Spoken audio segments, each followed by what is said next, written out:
Hello everyone, Jai Swaminarayan. I am Nishit Chotalia from Sri Swaminarayan Institute of Technology, Part Gandhinagar, representing the subject Electrical Circuit Analysis for SEM 3 Electrical as well as Network Theory SEM 3 EC branch. So we are discussing the in previous sessions as a RLC series circuit, RLC parallel combinations, RL and RC combinations with charging and discharging conditions. सो उसके respective हमने theories जो कि voltage and current के equation क्या बनते हैं और उसे हम कैसे फाइंड कर सकते हैं, तो वो चीज़ें हमने बेसिकली देखी है. But right now we are discussing the basic numericals regarding the final and initial value theorem, जिसके अंदर मैंने आर एल आर सी दोनों के न्यूमेरिकल्स रखे और उसके टिपिकल न्यूमेरिकल्स भी रखे हैं. और आर एल सी न्यूमेरिकल के लिए जो हमने थियरी सेशन कंडक्ट किया है वही इनफ है, क्योंकि उसके अंदर आपको सिर्फ कॉम्बिनेशन पूछेंगे कि R L C series combination या फिर पैरेलल कॉम्बिनेशन विथ सोर्स और विदाउट सोर्स, तो वो सारे कॉम्बिनेशंस की आप थियरी या फिर हमने जो कैलकुलेशन करवाई है वही आप देख लेंगे तो आपका न्यूमेरिकल पोर्शन काफ़ी इजी हो जाएगा. बट यहाँ पे जो इनिशियल और फाइनल वैल्यू थियरम्स है या फिर इनिशियल और फाइनल वैल्यू अप्लाई कैसे करते हैं, जो कि यूनिट 4 है आपका इसी ब्रांच वालों के लिए और इलेक्ट्रिकल वालों के लिए यूनिट 2 के अंदर ही ये सारी चीज़ें दी हुई है.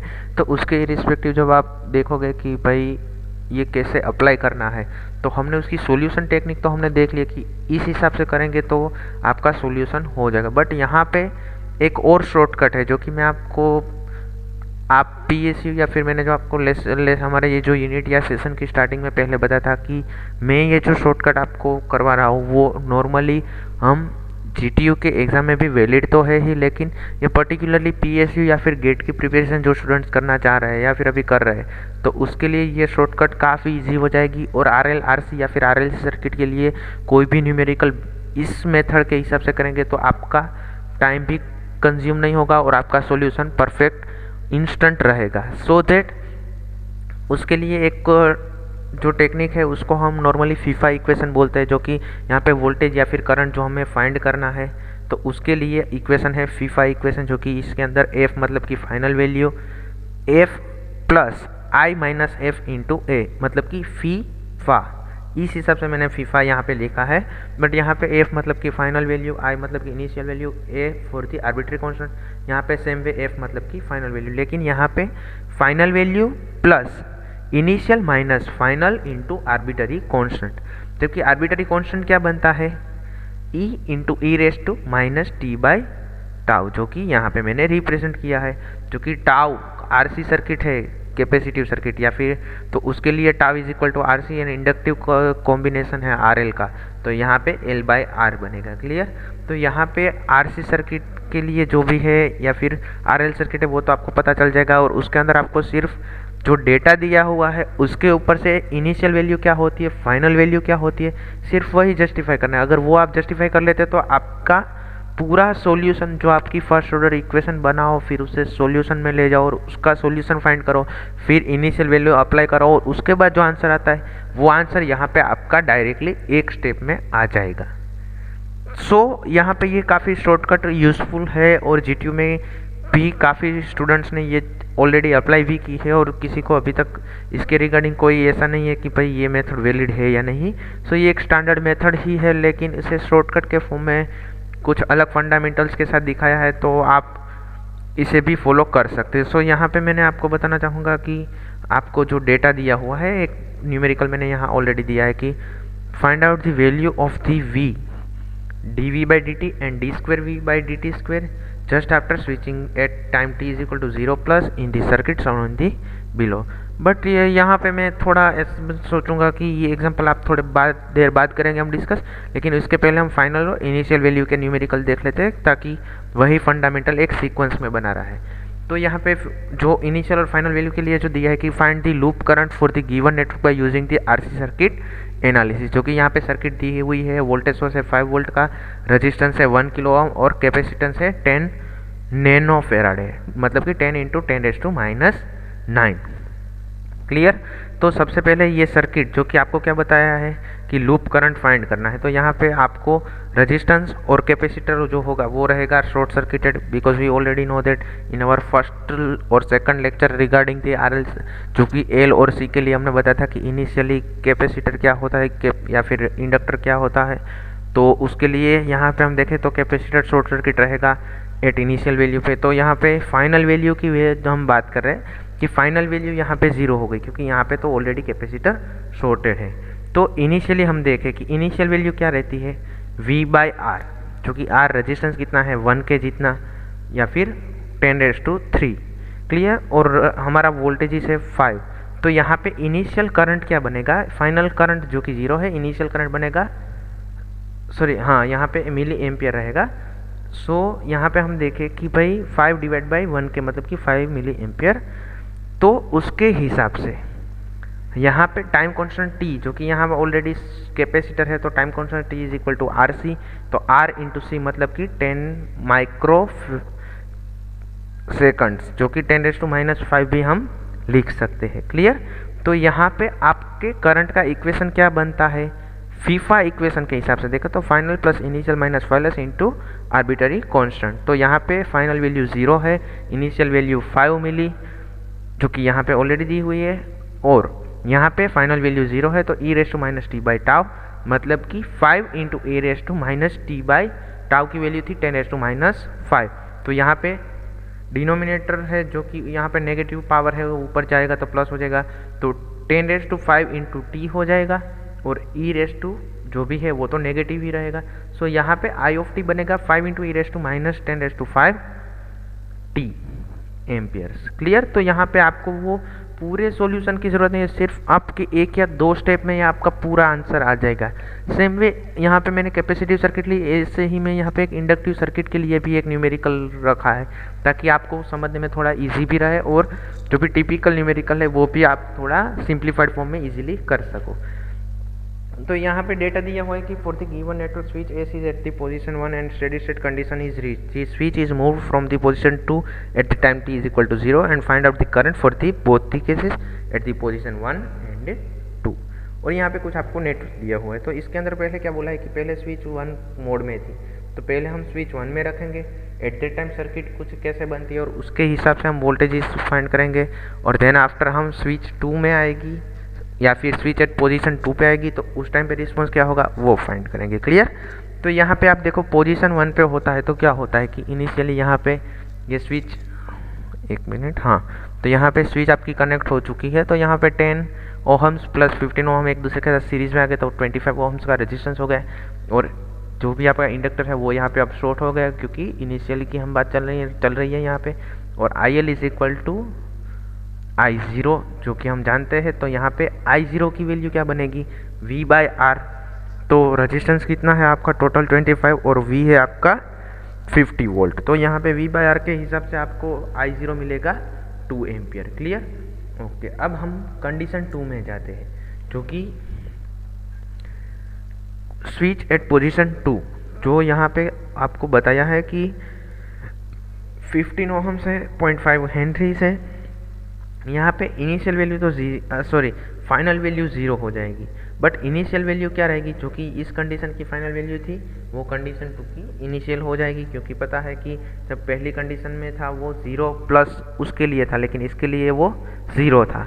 देन आफ्टर अगर यहाँ पे और कोई स्विच होती साथ में ही, तो उस हिसाब से वेरिएशन आ सकता है। सो यहाँ पे फाइनल वैल्यू आपकी 0 मिली, और इनिशियल वैल्यू V/R, तो वो हम ऑलरेडी जानते हैं कि 2 एम्पियर ऑलरेडी दिया हुआ है, और time constant tau is equal to L/R, जो कि L है 0.5, R है 15, तो रहेगा 1/30, क्योंकि 1/2 डिवाइड बाई 15 मतलब कि 1/30। तो यहाँ पे हमारा जो भी करंट फाइंड करना है, तो उसके लिए इक्वेशन क्या है, final plus initial minus final into e⁻t/τ, जो कि यहाँ पे फाइनल वैल्यू 0 मिली, इनिशियल वैल्यू 2 मिली, और फाइनल वैल्यू आपकी है 0, तो उस हिसाब से तो यहाँ पे e⁻t/1/30 मतलब कि 1/30 डिनोमिनेटर का डिनोमिनेटर जो कि न्यूमरेटर में चला जाएगा, तो यहाँ पे बनेगा 2 इंटू e⁻30t, जो कि यहाँ पे करंट है, तो ये एम्पियर्स में रहेगा। क्लियर। ओके, सो ये चीज़ हुई हमारी कंडीशन 2, या फिर हमारी जो भी RC सर्किट के लिए देखा as well as RL circuit के लिए भी देखा है। तो आपको इस टाइप के न्यूमेरिकल्स जो कि इनिशियल और फाइनल वैल्यू के हैं, उसे आप डायरेक्टली सोल्व कर सकते हो यूजिंग दिस फीफा इक्वेशन। इसके लिए आपको मैं पर्सनली ऐसा सजेस्ट करना चाहूँगा कि आपको जितने भी न्यूमेरिकल्स मिले इसके रिगार्डिंग, उसमें आप सिर्फ फाइनल वैल्यू कौन सी बनती है, इनिशियल वैल्यू कौन सी बनती है, वही सिर्फ जस्टिफाई करो और टाइम कांस्टेंट फाइंड करो। बस ये 3 स्टेप करोगे तो आप कोई भी इनिशियल एंड फाइनल वैल्यू के लिए जो भी न्यूमेरिकल है आप सिंप्लीफाइड फॉर्म में डायरेक्टली सोल्व कर सकते हो। Even this method is valid for the GTU examinations also. So ये मेथड आपको गेट या फिर हमारी जो भी PSUs या फिर सिविल सर्विसेज में टेक्निकल की जो हम बात करें तो उसके अंदर ये मेथड आपका टाइम कंज्यूम भी नहीं करेगी और 1 मिनट के अंदर आपका पूरा नेटवर्क सोल्व भी हो जाएगा। क्योंकि अगर आपको भी पता है कि आप फर्स्ट ऑर्डर डिफरेंशियल इक्वेशन बनाएंगे, उसका सॉल्यूशन फाइंड करें तो ऑलमोस्ट 2 to 3 मिनट्स तो मिनिमम लग ही जाएंगे। और कोई ऐसी जो भी हम गवर्नमेंट या फिर PSUs की जो हम बात करें तो उसकी एग्ज़ाम में टाइम का काफ़ी बड़ा रोल होता है। तो ये चीज़ आप वहाँ पे देखोगे तो आपका काम काफ़ी स्मूथ और ईजी हो जाएगा। सो दैट मैं आपको पर्सनली इंसिस्ट करना चाहूँगा कि यहाँ पे आप फीफा इक्वेशन को थोड़ा ज़्यादा अच्छे से डेप्थ में देखने के लिए आप उसके 2-4 और न्यूमेरिकल भले ही आपको देखने पड़े, लेकिन आपका एक बार फंडामेंटल स्ट्रॉन्ग हो गया तो आप काफ़ी इजीली ये चीज़ कर सकते हैं। क्लियर। नाउ हमने जो प्रीवियस डेटा जो लिखा था उसके हिसाब से हम वही न्यूमेरिकल अभी हम रिपीट करते हैं कि voltage is dV/dt and d2V/dt² find करना है। तो यहाँ पे आपको क्या दिया हुआ है, एक RC सर्किट है और उसके साथ करंट मतलब कि विथ सोर्स की सर्किट है यहाँ पे। तो एट नोड 1 की हम बात करें तो इक्वेशन क्या बनता है, IC + IR, जो कि IC का इक्वेशन है C dV/dt and IR is equal to V/R। तो यहाँ पे कैपेसिटेंस की वैल्यू क्या है 0.01 फेराडे जो कि यहाँ पे रखी है। यहाँ पे ऑलरेडी मैंने V0 की वैल्यू रखी है। तो इस हिसाब से यहाँ 0 के साथ मल्टीप्लिकेशन मतलब कि ये टर्म तो पूरी कांस्टेंट हो जाएगी, क्योंकि यहाँ पे V0 तो ऑलरेडी 0 था, R आपका 100 है तो V0 0 है, तो उस हिसाब से ये टर्म निकल गई। अब यहाँ पे क्या होगा 1/0.01 मतलब कि 100 इज इक्वल टू dV/dt, जो कि आपका फर्स्ट आंसर है। dV/dt is equal to 100 unit आपको यहाँ पे याद रखने की वोल्टेज पर सेकंड्स। तो ये चीज़ आपकी यहाँ पे कंप्लीट हो जाएगी। सेम वे आपको और चीज़ कौन सी फाइंड करनी है, d2V/dt²। तो यहाँ पे आपको पता है कि d/dt of that above equation जो है उसका आप differentiation with respect to time कर लोगे एक बार, तो फिर से d2V वाली टर्म मिल जाएगी। तो यहाँ पे क्या हुआ कि भाई d/dt of 1 is equal to C d2V/dt² plus dV/dt। तो यहाँ पे d ऑफ 1 मतलब कि डिफ्रेंशिएशन एक का तो 0 रहेगा, but C as it is constant d2V/dt² plus dV/dt जो कि अभी हमने रिसेंटली फाइंड किया वही वैल्यू यहाँ पे आप रख दोगे। तो यहाँ पे कैपेसिटेंस के साथ रेजिस्टेंस यहाँ पे मल्टीप्लिकेशन में होगा तो ये इक्वेशन बनता है कुछ 1 प्लस d2V/dt² इंटू 0.01। तो यहाँ पे क्या होगा कि 1 यहाँ पे सामने की ओर चला जाएगा तो -1 हो जाएगा और 0.01 उसके डिनोमिनेटर चला जाएगा। तो 0.01 मतलब कि 100, तो -100 इज इक्वल टू d2V/dt²। लेकिन यहाँ पे यूनिट क्या रहेगा, वोल्टेज पर second square, because dt² is there. Clear, क्योंकि यहाँ पे with respect to time second order differential equation है। नाउ वन अनदर एग्जांपल, जो कि switch is shown in the figure has been in position A for the long time and VL is equal to 0 at the time t is equal to 0 the switch is thrown at position B, then find the t, V1, V2 and at the time t greater than 0 or greater than or equal to 0 and find out the energy stored in the capacitor during the time t is equal to 0 and energy dissipated from the 5 kilo ohm resistance if the switch remains in the position B। यहाँ पे आपको एक बार फिर से मैं पहले circuit देखा देता हूँ कि भाई यहाँ पे क्या है कि एक वोल्टेज सोर्स है, यहाँ पे है एक कंडीशन 1 पे है, तो उस टाइम पे ये पार्ट रहेगा कैलकुलेशन में, देन आफ्टर ये पोजीशन 2 पे चला जाएगा तो उस टाइम पे ये पार्ट रहेगा। तो उस हिसाब से आपको वैल्यूज़ फाइंड करनी है।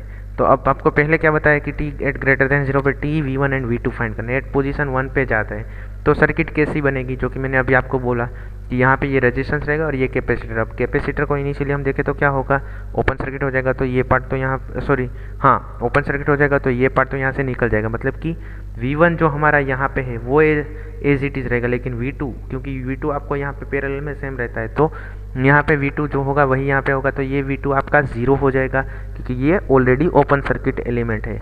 तो यहाँ पे आपका वोल्टेज है लेकिन V1 है या फिर VS है वही V1 है, लेकिन V2 यहाँ पे ओपन सर्किट की वजह से 0 हो जाएगा। क्लियर, ओके, जो कि हमारा फर्स्ट कंडीशन हमने फाइंड कर ली है।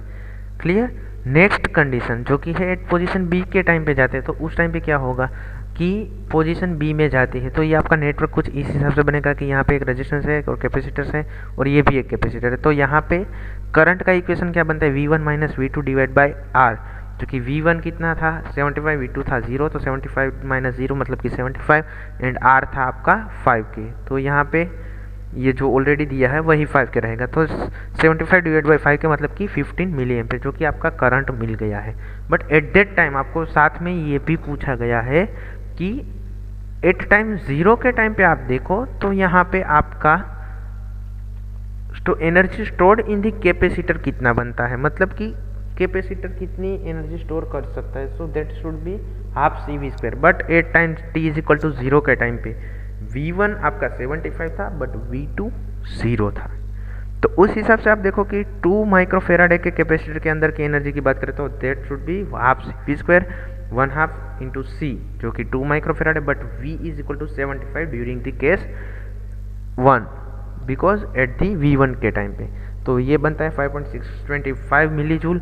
बट 8 माइक्रोफेराडे के लिए हम बात कर रहे हैं तो वो क्या बनता है कि हाफ CV² मतलब कि 1/2 इंटू 8 माइक्रो इंटू V जो कि V2 at the 0, V2 at time 0 is equal to 0। तो यहाँ पे क्या बनेगा 0, तो 0 के साथ मल्टीप्लीकेशन ऑलवेज भी 0। प्लस यहाँ पे एक्स्ट्रा एक और चीज़ पूछी थी कि 5K ओम के एक्रॉस 5K ओम के एक्रॉस आपको कितना पावर मिलेगा या फिर ही डिसिपेटेड। तो power is equal to I²R जो कि I कौन सा रहेगा, सो दैट हमने यहाँ पे ये I फाइंड किया था बिकॉज वी नो दैट कि हमें यहाँ पे ऑलरेडी आपको पावर फाइंड करना है। तो यहाँ पे I कितना मिला 15 मिली एम्पियर, मिली मतलब 10⁻³ तो 15 इंटू 10⁻³ I इंटू स्क्वेयर, तो मतलब ये पूरी टर्म का स्क्वेयर इंटू R। तो यहाँ पे R मिलेगा 5K, क्लियर, ओके। सो 15² मतलब कि 225 मल्टीप्लाई बाई 5 मतलब कि 1125 इंटू 10⁻⁻6 इंटू 10⁻³ मतलब कि 10⁻³ मतलब कि 1125 divide by 10⁻³ is equal to 1.125 volt, clear. तो ये न्यूमेरिकल हुआ आपका RLC या फिर RC सर्किट के लिए। आपको कोई भी इनिशियल कंडीशन में कुछ टिपिकल टाइप का एग्जांपल पूछे कि जिसके अंदर energy store in the capacitor as well as यहाँ पे इंडक्टर अगर देते हैं तो उस हिसाब से भी पूछ सकते हैं, क्लियर। तो आपको यहाँ पे ये भी याद रखना है कि कैपेसिटर होगा तो क्या होगा और इंडक्टर होगा तो क्या होगा।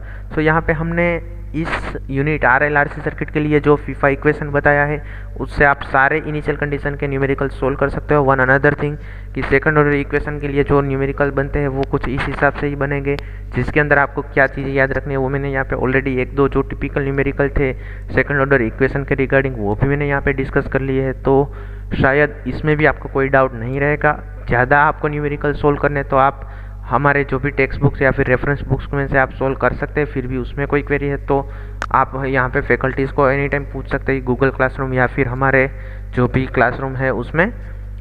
तो इसी के साथ ही हमारा ये जो यूनिट 4, 5 एंड 6 फॉर दी इसी branch and unit 2 for the electrical branch जो कि इलेक्ट्रिकल सर्किट एनालिसिस सब्जेक्ट का जो मेन पार्ट है RL, RC and RLC circuit के लिए एनालाइजिंग पार्ट, वो हमने यहाँ पे कंप्लीट किया है।